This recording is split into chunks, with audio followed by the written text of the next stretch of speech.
Hello everybody and welcome back to another episode of Minecraft Hardcore. My name is Fungusaurus Rex, and in the previous episode we completed our skeleton spawner XP farm. We then headed back into the Nether because we needed to get our villager trading center going, and in order to do that we needed to find some blaze rods to make some potions in order to zombify and cure our villagers so that we could get the best prices possible. And with that in mind, we stepped through the portal and located a nether fortress. But as soon as we got in, we realized that it truly is a terrible fortress, as we were beset by wither skeletons, blazes, and eventually we just decided to make a run for it. We managed to escape by the skin of our teeth, and on day 170 we were still alive. However, things can change in the blink of an eye, as on day 170, a few minutes later, we were no longer alive. What happened, you might ask? Well, this one I'll just chalk up to a really silly move. Let's take a look. Having survived the initial onslaught, we set about finding all the goodies that we needed, and find them we did. However, in the process, I got horribly lost, and soon I was scrambling, looking for an exit. This led me to dig in all directions, and inevitably, we dug right into a lava pocket. And backing up, well, there we go. And we might have still survived this had it not been for the magma cube that decided to follow me and seal my fate. And this was the start of a series of very tragic events. Now at this point I'd like to say over 60 hours of gameplay footage went into making this video, so a sub to the channel would be greatly appreciated. After all, it's free. But let's get back to the business at hand. We finally managed to find our ideal village, a plains village near a mangrove swamp. We set up our base of operations and got to work transforming the landscape into a canvas on which we could build our homestead. We even found a skeleton spawner right underneath our feet, which was a pleasant surprise indeed, as it meant we had access to arrows, bone meal, and XP. And placing down a few final blocks, our terraforming was finally completed. It was time to start building. So we went to the mangrove swamp and collected some mud, some mangrove roots, and of course some mangrove logs, which we were going to use in our build. And we quickly put the mangrove roots to use, making some farms. We had a sugarcane field, a potato field, a carrot field, and of course a wheat field.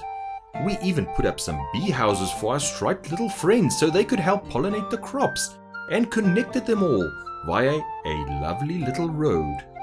Everything was looking splendid, so splendid in fact that we decided to build a house overlooking all of these fields, with a balcony where we could sit down and simply enjoy the sunset. Making use of the mangrove logs as well as some packed mud, this house was looking phenomenal, and we even decorated the interior, both upstairs and downstairs. This included a magnificent grandfather clock of which I was particularly fond. Just look at it. And our homestead was looking very lovely indeed. With the backdrop of the mountain behind us, I think this is one of my favorite bases that I've done so far. However, it was time to go underground and locate some more resources, and as usual, that is where things went horribly wrong. And in the dark depths of the overworld, we were doing just fine. Going along, gathering the resources we needed, and of course, fighting off the mobs as they came along. And we probably would have been just fine in this case as well, as the spider we encountered first didn't pose much of a threat. He was done in short order. The zombies, well, I had a shield, I could fend them off. However, the Enderman decided to run into my shot and take me out in one hit. Unfortunately, this world was done as well. So we tried again, and this time we got quite a good spawn. Yes, it was on the edge of a savanna biome. However, there was a village as well as a mangrove swamp nearby, and just around the corner of this savanna biome there was also a jungle. So we gathered up some of the sugarcane that was standing around and made our way inside, where we quickly kicked this guy out of his bed and took it for ourselves.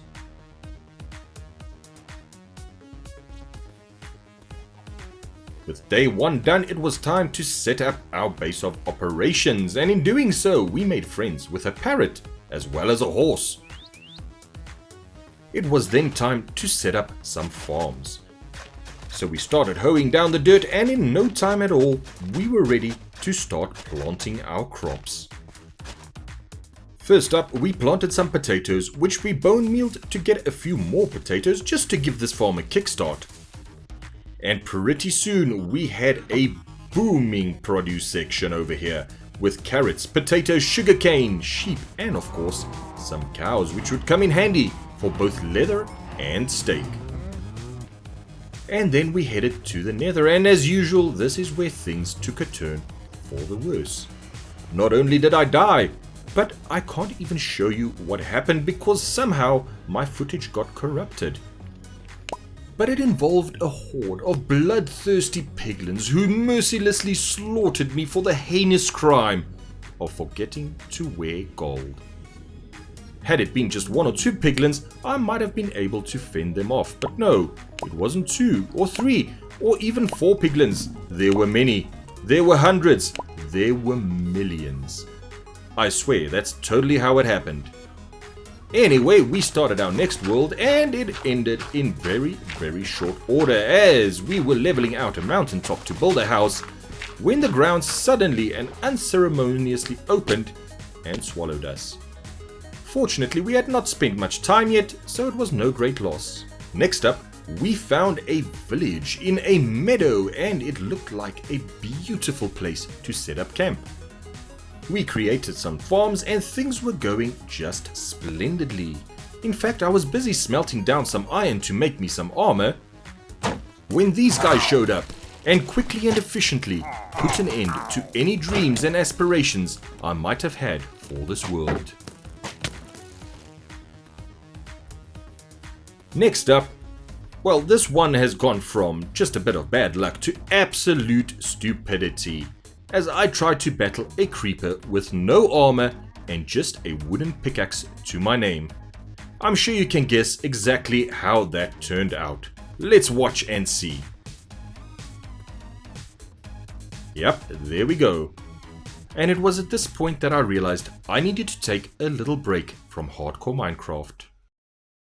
So I delved into the world of Minecraft Skyblock, where dying doesn't necessarily mean your world is over. Yes, there are ways that you can ruin your world, such as turning your lava into obsidian. And of course, messing up your nether portal. You can head over to my Skyblock videos and see how I did. And after a few days of relaxing in the Skyblock world, we were back, refreshed and more determined than ever before. And we spawned in a stony peaks biome, which as it turns out is absolutely brilliant for collecting early game resources. Within a few minutes, we had gathered a ton of coal and enough iron to create not only a full set of iron armor, but some iron tools as well. Just look at that. We also had enough iron to make ourselves a sword, an axe, as well as a pickaxe. And we were off to a truly great start in this new world. However, we could not afford to squander it, and as a result, I decided to set down some hard and fast rules for myself. Rule number 1. Build the bare minimum. No fancy houses, nothing that isn't absolutely essential. Rule number 2. Gear up before all else, which means our main focus is going to be to get our butt inside a set of Prot 4 netherite armor. Rule number 3. Don't cheap out, because we've died countless times trying to get better deals from villagers.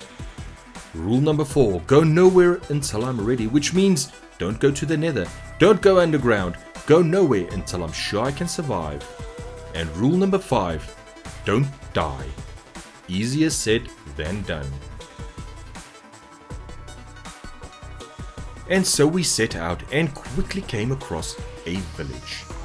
Now yes, this is a savannah village, and normally that's not something I would be too excited about. However, this village is right on the edge of the savannah biome, which means we won't need to build in the savannah itself. And so this village will do just fine.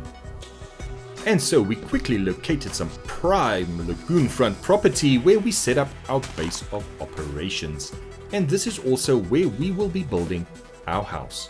And according to rule number 1, it's not going to be a massive house. No, it's going to be a little cottage which will cover our basic needs. And so we got building. I decided to use the cheapest blocks available, which is stone, because I have quite a bit of stone from all the digging around I did in the stony peaks. Anyway, we tried to get a little bit of variation going with some cobble, some smelted stone, and of course some stone bricks. However, once the house was done, it was looking rather sad. I mean, that is just not inspiring to anybody. I even tried to do some decoration and see if that will help. But it was putting lipstick on a pig. It is absolutely horrendous. And so I'm afraid I will need to go and get some different building blocks. Now there was a Badlands biome not too far away. I'm going to go there. I'm going to grab some terracotta and see if we can make something just a little bit better. And I definitely made the right call, because that little bit of red and orange terracotta has transformed a house which I absolutely despised into something that I really, really like. And just looking at my little cottage, I am definitely falling in love with it. Oh, I see I've left a block out over there, so let's just pop that in there and then get on to some other business, which is of course Pampuna Opidak, which means pumpkins on the roof. Now everywhere we drove as a child in the rural areas, I would see people with pumpkins on the roof of their houses, and I was always thinking that they put the pumpkins there to keep the roof from blowing away. But as it turns out, by putting pumpkins on the roof, people could store them for up to 6 months, which I only found out the other day, so that was very interesting. Anyway, let's carry on. And we have planted a very, very small wheat field over here, because right now we need some food, and unfortunately for now it's gonna be bread. We've also made a little road going up towards the village, and I think this is all looking very, very nice. I am definitely falling in love with this little simplistic build over here. Let's just pop in a little bit of coarse dirt here and there, just for some decoration. And now it's time to get going on the villages, and we're going to be needing some fletchers, a toolsmith, an armorer, and a weaponsmith. Because we're not going anywhere until we are covered in diamonds and have some diamond tools as well. But that's going to take a lot of grinding and a lot of sticks. We've planted trees all over the place, so let's see how this goes. The faster we can level up these guys, the faster we can get to the good stuff. And while I'm waiting for my trees to grow, I have extended this path right over here, which goes all the way to the village. Now this is just because I'm going to be making this trip many, many times, and this just makes it a little bit easier without having to jump up on these blocks all the time. So let's see. Yeah, that's looking very good indeed. And if we look at it from here, you'll see I've also grown just a few trees around the path, just to make it look a little bit better.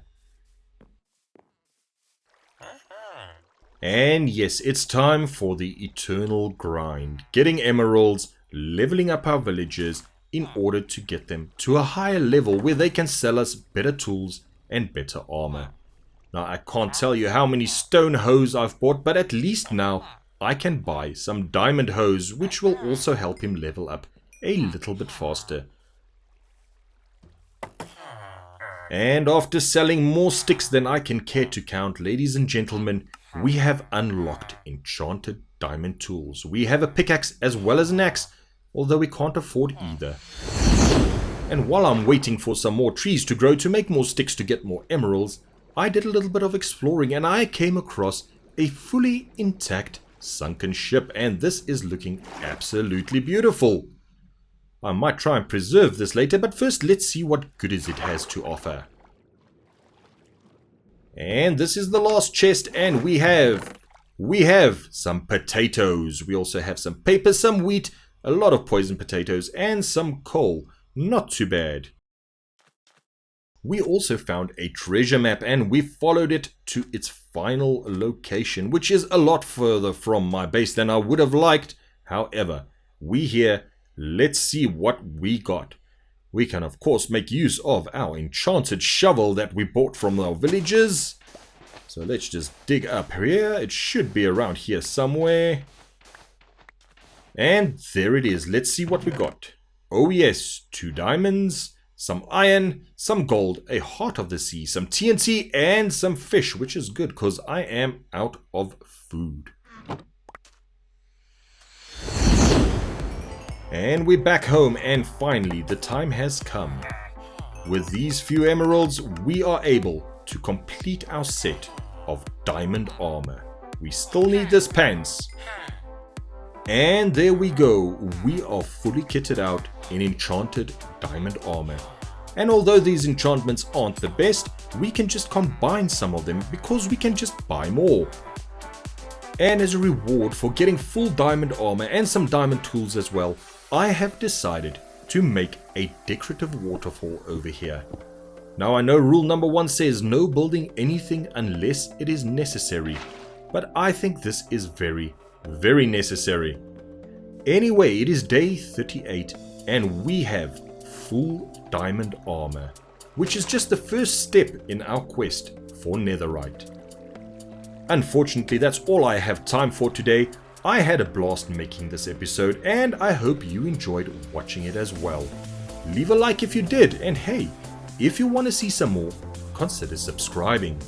But this is Fungusaurus Rex saying, until next time beautiful people, stay awesome. Bye bye.